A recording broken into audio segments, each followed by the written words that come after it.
And we're now turning to continued coverage of the tragedy that took place on Friday night in Houston. 8 people confirmed dead after a crowd surged at a Travis Scott Astroworld Music Festival. Tonight, a lawsuit has been filed against Scott and the event organizers for $1 million.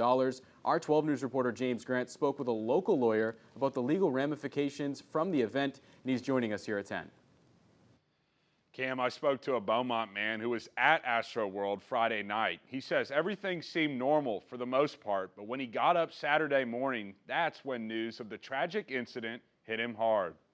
Beaumont native Brandon Hebert and his girlfriend were at Astroworld Friday night. Hebert is a paramedic and says looking back on what happened, he feels a tremendous sense of guilt that he didn't do more to help those in need. The overwhelming feeling I have is I could have fixed this. I could have done something. Hebert says he didn't realize anything went wrong until he woke up Saturday morning and saw the news. I looked at my phone and I'd gotten a couple texts that gave me some clues that something was going on. Hebert says he and his girlfriend were toward the back of the crowd, so while they encountered some people bumping into them, they weren't in the crowd surge. He says he didn't even notice the emergency vehicles because the concert site was so large and there were so many people. According to Hebert, nothing felt out of the ordinary, even some breaks in the performance when Travis Scott asked if certain people were okay. I kind of just thought, like, that's his thing. Like, he gets his fans rowdy, and they kind of they have a good time, and then he kind of looks out for them. Beaumont attorney David Starnes says this is just the beginning of what could be a years-long investigation into how the tragic incident unfolded. He anticipates it will take time for investigators to scour through cell phone video taken at the concert to determine what went wrong and who will be liable. There's 50,000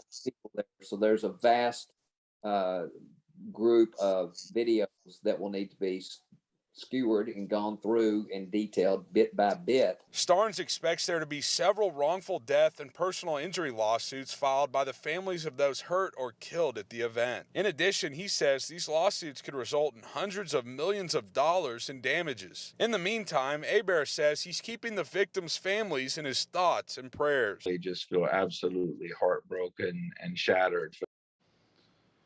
Starnes also says something should have been done when people rushed the gates and security checkpoints Friday at Astroworld, because this was likely a red flag of what was to come. James Grant, 12 News.